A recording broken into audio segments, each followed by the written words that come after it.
Y'all better sit y'all asses down. It's time for Pvalley. But y'all, I just got to point this out. Did y'all see the way Diamond picked up that dude that didn't have that mask and he was like, "Hey man, wear your mask." That shit was funny as hell. What's up, y'all? What is up? And welcome back to my channel. My name is Erica, but you can call me EJ. And y'all, it is Pvalley talk time. So let's get into it. Make sure you roll up your windows. You don't want to get wet.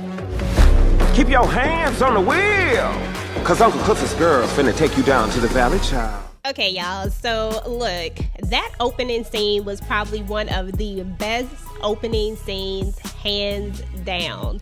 You got your boy Darnell from The Chi showing up at Pvalley, you know what I'm saying? And that opening scene was so great. Like, I honestly don't think there has been a better opening scene that I have seen in a very, very, very long time.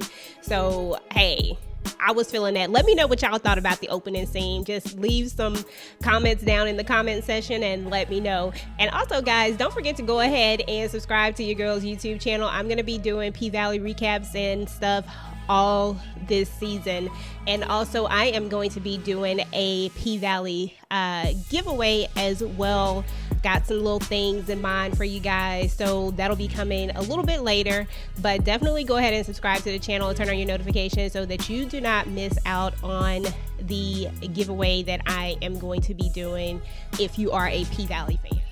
Okay, y'all, so as you know, the show is going to start off 5 months later. So this is 5 months after Murder Night has happened. And if you do not remember what happened on last season, then I have a video that will catch you all the way up. So you can just click on that video. It's down in the description. I might leave it up in the link as well, but it starts 5 months after that. And so you saw the opening scene that was fire. You know what I'm saying? So Uncle Cliff has basically come up with this idea of, you know, P-land, because I don't know if you can say that word on YouTube or not, but but he's come up with this idea of that because they are right in the middle of a pandemic. You know what I'm saying? Like, that's what they say.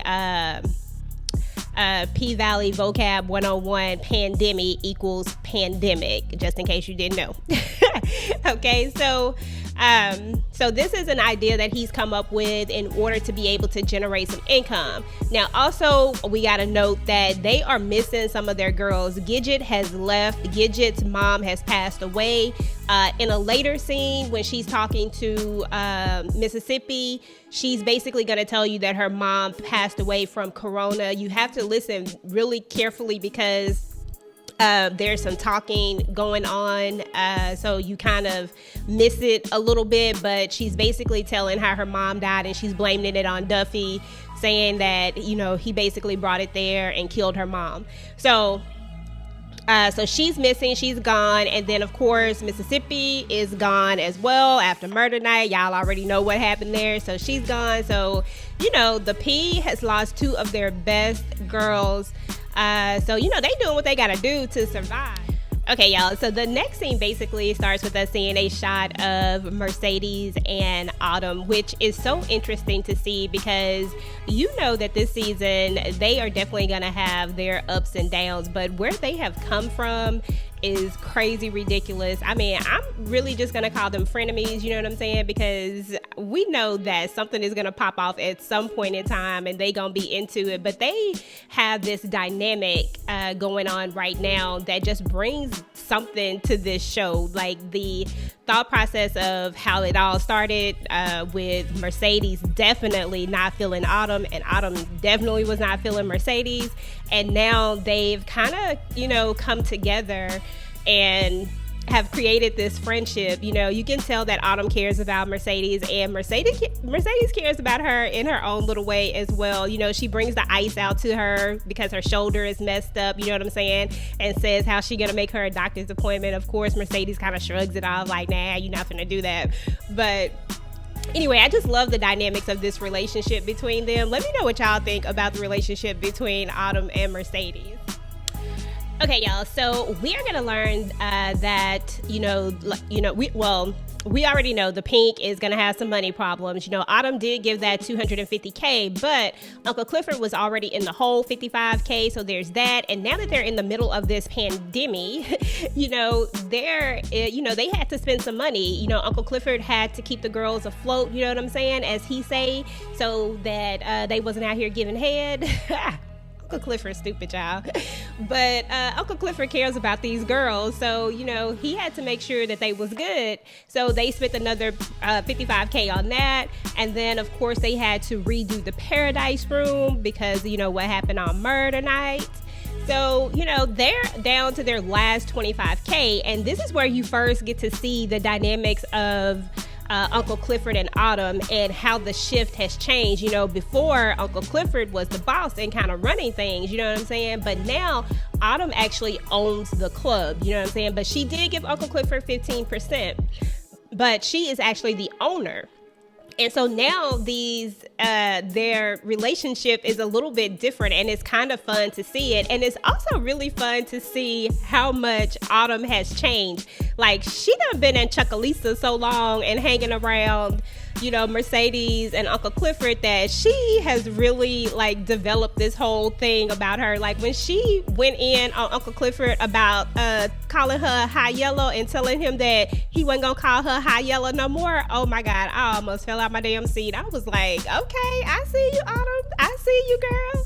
Like, she definitely changed her whole, she different, y'all.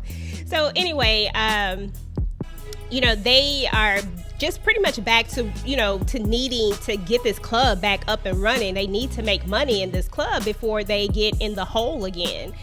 Okay, y'all, so one of the next major things that's going to happen is we are going to find out that the mayor of Chuckalisa has died. Mr. Tydale Ruffin, Mayor Tydale Ruffin, he has died from complications of corona. So this is how they're going to bring Andre back into the story, y'all, because y'all know this is his goddaddy. And anybody else know anybody that actually calls their godparents like goddaddy or godmama? I don't know. That's just been a thing for me as I've been looking at this show. Okay, y'all. So your girl literally just lost over half of her footage. So I had recorded my entire video, and when I went to upload it onto YouTube, it was half of it was gone. And then something happened with my computer. I ended up having to wipe my computer thinking that I had, you know, this video saved on the drive, and turns out only half of the video was saved. Okay, yeah, so I'm just going to finish up the rest of the recap with just a voiceover instead of redoing a full video. Okay, y'all, so one of the things that I really love about Pvalley and the way that they are able to, you know, bring this story to life. There's a scene where Andre's wife comes in and, you know, you can tell that she is visibly hurt, you know, by what is going on. And Andre is, you know, wanting to go to the funeral, and she definitely doesn't want him to go because, you know, she is just like, no, you can't go. It's not safe. And you get to see, like, you know, the scars on her face. You get to see, you know, what this is doing to her, you know, losing all of these people. So it's just a really real moment. And I think they did a really good job incorporating this into the show. Now, y'all, I just can't with Patricia Woodbine. She is just doing too much. I'm telling y'all, she gonna have people drinking the Kool-Aid for real. Like, she is gonna have like a cult or something going on. That damn Patricia Woodbine just be doing way too much. I cannot even, not the pictures of her face on the doggone food bank boxes. Okay, Patricia, girl, stop. Anyway, y'all, Little Murder still up to his same old, trying to get his stuff done, trying to get his record done, trying to do his thing. You know, him and DJ Never Scared are, you know, trying to capitalize off of this momentum and really trying to get his music going. You're going to see where he's been texting Uncle Cliff, and Uncle Cliff ain't trying to hear it. He is not texting him back. So it's going to be interesting to see how this is going to play out. and kind of see where they go from here. I mean, me personally, I don't think that they gonna get back together. I don't really see it happening. Uncle Cliff just don't really strike me as the type that's, gonna let him back in. Or if he does, he gonna have to come real correct with it. So we shall see. Okay, y'all. Mercedes just doing too much. But anyway, so apparently Mercedes and Haley are living together now while Haley is looking for a place to live. And you can really see the dynamics of this friendship really starting to blossom here. Haley even goes as far as to make Mercedes breakfast. And of course, Mercedes hits her with a classic Mercedes line, which only Mercedes could say. She's like, I had a Henny, a blunt, and a nut, and I'm good. You know what I'm saying? And then, y'all, I just gotta mention, why the dog named Black and Mild? Not Black and Mild, y'all. But anyway, so in this scene, Haley actually mentions to Mercedes about, basically giving her arm some rest. You know what I'm saying? Like, trying to get her arm together, and she's gonna hire some new blood, and of course Mercedes ain't really trying to have that. Anywho, so then we're gonna basically get to see what Mississippi has been up to, Miss Mississippi. And you're basically gonna see that she's capitalizing off of this pandemic. You know what I'm saying? People in the house, stuck in the house, and she she has signed with Rome, the dude from the club, and she's been doing these lives, these Zooms and all that kind of stuff. And, on a really real moment that Keyshawn is going through something, after Derek, he says something, I can't remember exactly what he says, but, you can tell that he gets a little bit angry about Rome scheduling her for these lives, and he also at this time doesn't have a job. So Keyshawn clearly is the breadwinner in the family at this point, and you can kind of just see this look on her face of I don't know, it's just something about it, almost like she feels trapped, you know what I'm saying? And the thing is that, I couldn't even imagine how this character must be feeling, being in the house all day with someone who has, been putting his hands on her all of this time, you know what I'm saying? And the fact that he doesn't have a job, and the fact that she's the one bringing in the money. And this really gives him the opportunity to really, really be even more possessive, because you can't go anywhere. So I'm sure that this character is going through a lot. So it's going to be interesting to see how this develops out. Now, meanwhile, Mercedes is still trying to get her dance school together, and like most parents, they don't want their kids, going out, you know what I'm saying? So she's going to be faced with the challenge of not having any students, because, parents can't afford to pay for, these classes, and they just don't want their children, being exposed to this virus. So she's definitely going to have to figure out something there. And I guess we'll kind of get to see how this particular story develops. Meanwhile, they're still trying to get ready for the reopening at the Pink. And they're trying to get the Paradise Room together. And then we're going to see where Little Murder has come up with the idea that he wants to go out on tour. So he's trying to get his manager basically to set up a tour for him.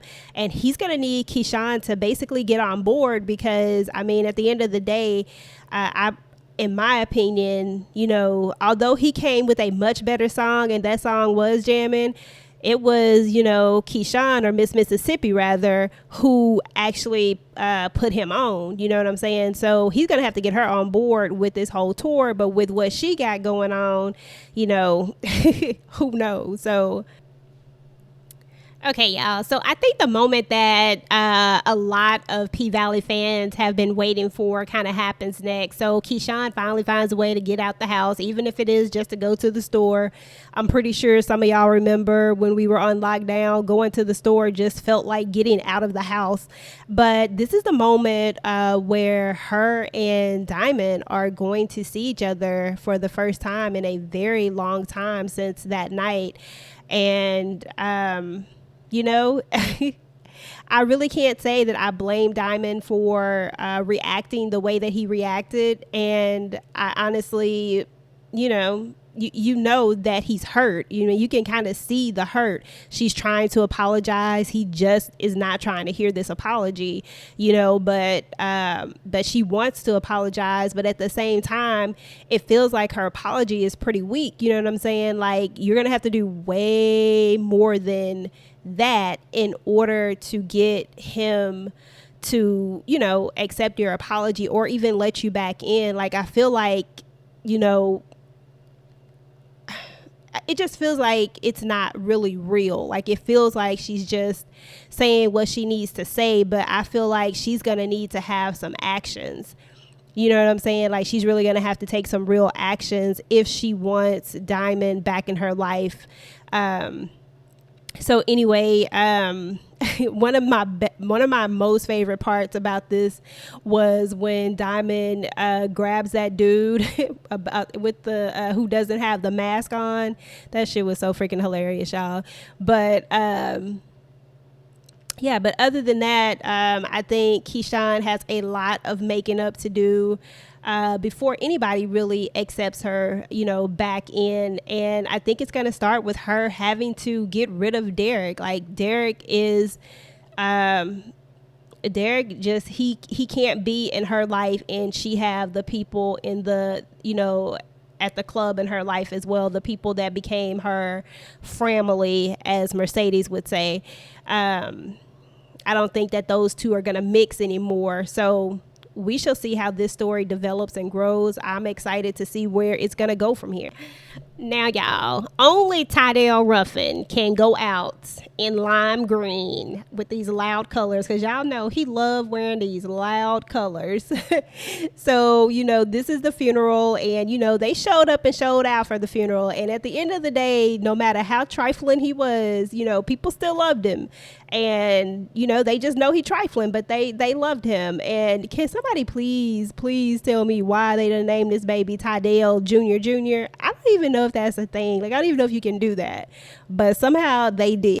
Anywho, they're going to take this brother out in style with all this lime green. I'm not really sure where everybody got the lime green from, because I'm just like, that's just like not a color that you would just think that everybody would be able to get a hold of.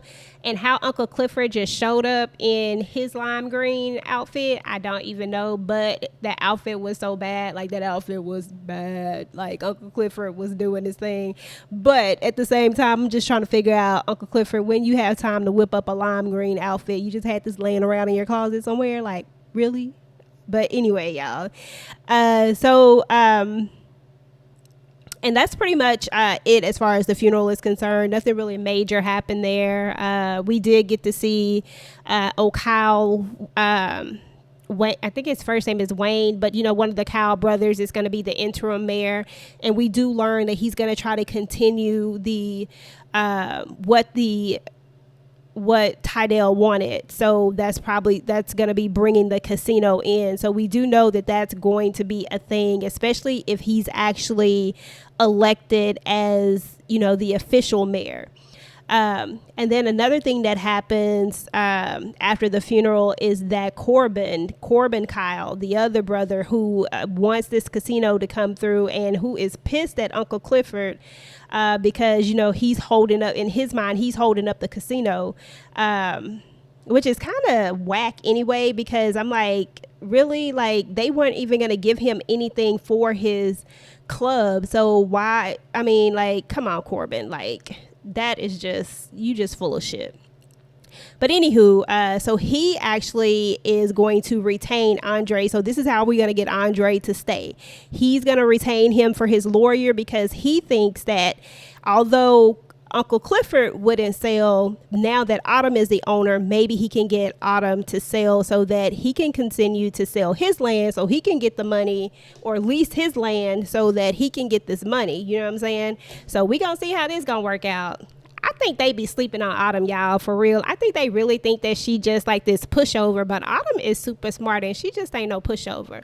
But anyway, dang, y'all, I forgot to mention one of the best parts was when Andre and Haley saw each other for the first time, and then Andre said that bullshit about he didn't know what he was going to do if he saw her, if he was going to slap her. I'm like, bitch, you was not going to slap her. Like, come on now, you know you ain't going to do that. Like, really, Andre? Yeah, nah, you ain't gonna do it. But anyway, you can still see the lust and desire in both of their eyes. So I don't know. I figure maybe this season, listen, y'all, let me just say this. I'm not condoning cheating in any way, form, or fashion, but these two really just need to go ahead and get it on and get it over with. For real, for real. Like, just be done with it. And then maybe we can move on. Okay, y'all. So one of my favorite parts of the whole episode 1 was that interaction between Haley and Mercedes. You know, at the end when she throws that phone at her while Haley is up there reciting What's Love Got to Do with It. I know a lot of y'all can relate, you know, sitting in the house watching movies over and over again, probably looking at stuff that you ain't seen in forever. So you just consistently looking at TV because you locked in the house. But anyway, that was so freaking funny. How Haley just goes off. I mean, Haley is just like this totally different person at this point. Like, she been hanging around them so much that she just really just starting to be more like them. You know what I'm saying? So Haley just go off like, look, shit, y'all ungrateful bitches, I'm trying to get y'all somewhere to dance. You know what I'm saying? I'm trying to make this shit happen, you know. And then Mercedes just kind of mocks her, even ask her if she wants some lemonade. Oh my goodness, these two. So honestly, I mean, y'all, I really feel like, you know, there's going to be a rift that's going to come between them. Like, there's going to have to be, like, because, you know, these are the two characters that in the beginning, you know, didn't like each other, didn't get along. And now we see them getting along and, you know, kind of getting along or whatnot. But, you know, it feels like there's something that's going to happen, you know, that's going to kind of change those dynamics again. I mean, I know I personally don't want that to be the thing, but it just seems like that would probably be what would happen. Like, it just can't be all bells and whistles, or, you know, it just can't be between them two. Okay, y'all, so that's what's up with the first episode of season 2. Let me know what you thought about the episode. Let me know what you think is going to happen. You know, let me know what your favorite part of the episode was.